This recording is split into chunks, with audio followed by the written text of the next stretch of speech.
సాక్షి channel ప్రసారాలను నిలిపివేతకు సంబంధించి supreme court కొన్ని కీలక ఆదేశాలు ఇచ్చింది. ఏదైతే చంద్రబాబు సర్కారు తీసుకున్నటువంటి నిర్ణయాలకు సంబంధించి చంద్రబాబుకు మరొకసారి షాక్ తగిలేలా మరి ఈ ఆదేశాలు ఉన్నాయి అనడంలో ఎలాంటి సందేహమే లేదు. మీ అందరికీ తెలుసు, ఆంధ్రప్రదేశ్లో చంద్రబాబు సర్కార్ అధికారంలోకి వచ్చిన తర్వాత అంటే జూన్ 20 తర్వాత నుంచి అంతకుముందు ఉన్నటువంటి సాక్షి ఛానల్ ప్రసారాలను అన్ని చోట్ల నిలిపివేయడం జరిగింది. ఒక ఆంధ్రప్రదేశ్లోనే కాదు, తెలంగాణ రాష్ట్రంలో కూడా సాక్షి టీవీ ప్రసారాలు నిలిచిపోయినాయి. చాలామంది ఈ తెలంగాణ పాలిటిక్స్ కన్నా ఆంధ్ర పాలిటిక్స్ ఏ రకంగా ఉంటాయని కానీ జగన్మోహన్ రెడ్డికి సంబంధించినటువంటి అప్డేట్కి సంబంధించి చూడాలంటే వేరే ఛానళ్ళు రావు కాబట్టి ఈ ఛానల్లోనే సాక్షి ఛానల్లో చూడాల్సి ఉంటుంది కాబట్టి మరి ఆ ఛానల్లో చూసేవారు ఆ వాళ్ళు కూడా ఇక తెలంగాణ రాష్ట్రం ఎందుకు ఛానల్ రావడం లేదని చెప్పి ప్రశ్నించినటువంటి సందర్భాలు కూడా తెలంగాణ రాష్ట్రంలో ఉన్నాయి.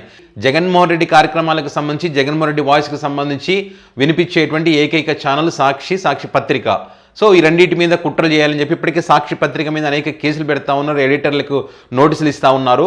అదేవిధంగా సాక్షి ప్రచారాలని నిలిపేసినటువంటి తరుణంలో మరి సాక్షి ప్రసారాలు ప్రజలకు చేరువ కావడం లేదని చెప్పి వైసీపీ సోషల్ మీడియా బలంగా ఉంది. అక్కడ కూడా వైసీపీ సోషల్ మీడియాలో పోస్ట్ పెట్టేటువంటి వాళ్ళను కూడా కేసులు పెట్టి వేధించడం మనం చూస్తూ ఉన్నాం. సో ఇట్లా అన్ని రకాలుగా జగన్మోహన్ రెడ్డి చెప్పేటువంటి విషయాలు ప్రజలకు చేరువ కాకుండా చేసేటువంటి ప్రయత్నం అద్భుతంగా చేస్తూ ఉన్నారు. సో ఈ క్రమంలో వైసీపీ లీగల్గా గట్టిగానే ఫైట్ చేయాల్సినటువంటి పరిస్థితి వచ్చింది. సో ఇప్పుడు కూడా మరి సుప్రీంకోర్టులో మరి ఈ సాక్షి ఛానల్ ప్రసారాల నిలిపివేతకు సంబంధించి మరి జరుగుతున్నటువంటి తీరు, ఏ రకంగా భావ ప్రకటన స్వేచ్ఛను హరిస్తున్నారు, చంద్రబాబు నాయుడు సర్కార్ ఏ రకంగా కుట్రలు చేస్తున్నాడు అనే విషయాలను అక్కడ సుప్రీంకోర్టు న్యాయస్థానం దృష్టికి తీసుకుపోవడం జరిగింది. అక్కడ జరిగినటువంటి వాదనలు ఏంటంటే, ఇక్కడ ఈ వాదనలు వినిపించింది ముకుల్ రోహిత్కి, అదేవిధంగా నిరంజన్ రెడ్డి గారు. వీళ్ళు చెప్పినటువంటి విషయాలు ఏంటంటే ఇక్కడ ప్రత్యక్షంగా చంద్రబాబు నాయుడు సర్కార్ ప్రత్యక్షంగా కాకపోయినా కూడా ఎంఎస్ఓలను భయపెట్టించి వారి భయభ్రాంతులకు గురి చేసి ఎలాంటి రాతపూర్వకమైనటువంటి ఆదేశాలు లేకుండా కేవలం మౌలిక ఆదేశాలతోనే ఈ ఛానల్ను నిలిపివేసినటువంటి ఆ అంశాలను కోర్టు దృష్టికి తీసుకుపోయినారు. ఇక్కడ ఏ రకంగా అంటే ఇప్పుడు కస్టమర్ కేర్ ఉంటుంది. కస్టమర్ ఎవరైనా నాకు ఈ ఛానల్ ప్రసారాలు రావడం లేదని చెప్పి కస్టమర్ కేర్కి ఫోన్ చేసినప్పుడు ఎందుకు రావడం లేదేంటి అనే విషయాలు క్లియర్గా చెప్పాలి. ఆ వినియోగదారుడు ఆ ఛానల్ ప్రసారాలు కావాలని కోరుకున్నప్పుడు ఖచ్చితంగా ప్రసారాలను అమలు చేయాల్సినటువంటి బాధ్యత వారిపైన ఉంటుంది. కానీ అది ఏది చేయకుండా లేదు, మేము ఛానల్ ప్రసారం నిలిపివేశాం. ఎందుకు నిలిపివేశారు, ఏమిటి, వినియోగదారు అడుగుతున్నప్పుడు ఎందుకు సమాధానం చెప్పడం లేదు? సో అది కదా కావాల్సింది. సో ఆ విషయాలను ఎక్కడ సుప్రీంకోర్టు న్యాయస్థానం దృష్టికి తీసుకుపోవడం జరిగింది. మరి ఈ క్రమంలో సుప్రీంకోర్టు కూడా చాలా సీరియస్గానే వార్నింగ్ ఇచ్చింది. ఏ రకంగా ఒక వార్తా ఛానల్ను పూర్తిగా రాకుండా ఆపడం అంటే, కంప్లీట్ బ్లాక్అవుట్ చేయడం అంటే అది ఖచ్చితంగా భావ స్వేచ్ఛ ప్రకటన హరించడమే అవుతుంది, ప్రజల యొక్క స్వేచ్ఛను కూడా హరించడమే అవుతుంది. ఎందుకంటే ఆ వ్యక్తి ఆ ఛానల్ రావాలని కోరుకుంటున్నాడు. సో ఆ వ్యక్తి హక్కును మీరు హరిస్తూ ఉన్నారు కాబట్టి ఇది చాలా సీరియస్గా తీసుకోవాల్సినటువంటి విషయం.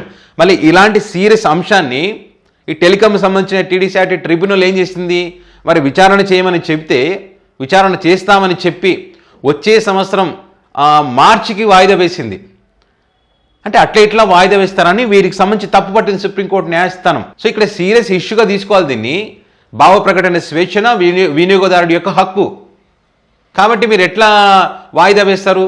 ఎట్టి పరిస్థితుల్లో ఇది వచ్చే సంవత్సరం వాదిస్తాం, విచారణ జరుపుతాం అనేది కాదు. తక్షణమే విచారణ జరిపి ఎందుకు ఆపేశారు, ఏంటి కారణాలు అనేటువంటి విషయాలన్నింటిని కూడా విచారణ జరిపి తక్షణమే ఛానల్ యొక్క ప్రసారాలను మొదలు పెట్టాలని చెప్పి కీలక ఆదేశాలు సుప్రీంకోర్టు న్యాయస్థానం ఇవ్వడం జరిగింది. సో ఇలాంటి పదే రిపీట్ కాకూడదని చెప్పి సీరియస్గా ఈ కూటమి సర్కార్కు వార్నింగ్ ఇస్తూ జస్టిస్ పిఎస్ నరసింహ అదేవిధంగా అతుల్ చందూర్కర్ జస్టిస్లు ఇద్దరు కూడా కీలక ఆదేశాలు ఇచ్చినటువంటి పరిస్థితులు. అంటే వీరి ఆదేశాలతో వీరు ఏదైతే కూటమి చంద్రబాబు సర్కార్ కుట్రలు చేస్తూ ఉందో ఆ కుట్రలకు ఫుల్ స్టాప్ పడాల్సినటువంటి అవసరం వచ్చింది. సో ఈ కీలక ఆదేశాలతో చంద్రబాబు సర్కారుకు మరొక షాక్ అని చెప్పొచ్చు. వాళ్ళ భాషలో చెప్పాలంటే చంద్రబాబు నాయుడికి మరొక బిగ్ షాక్, చంద్రబాబు నాయుడికి కోలుకునే దెబ్బ, చంద్రబాబు నాయుడికి షాక్ ఇచ్చిన సుప్రీంకోర్టు, ఈ రకంగా కూడా చెప్పొచ్చు.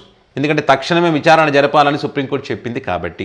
సో చూద్దాం మరి సుప్రీంకోర్టు ఆదేశాలను గౌరవించి ప్రచారాలకు సంబంధించి మరి టీడీసీ ఏమైనా నిర్ణయం తీసుకుంటుందా లేదా ఇంకేమైనా కారణాలు చెప్తుందా అన్నది చూడాలి. ఏదేమైనా YSR Congress party legal team అయితే ఈ కూటమి అధికారంకి వచ్చిన తర్వాత గట్టిగానే అన్ని అంశాలకు సంబంధించి ఫైట్ చేయాల్సినటువంటి పరిస్థితి వచ్చింది. సాధ్యమైనంత వరకు న్యాయస్థానాల దృష్టికి జరుగుతున్న అన్యాయాలను అయితే వాళ్ళు విజయవంతంగా తీసుకువెళ్తున్నారు అనడంలో ఎలాంటి సందేహం అయితే లేదు.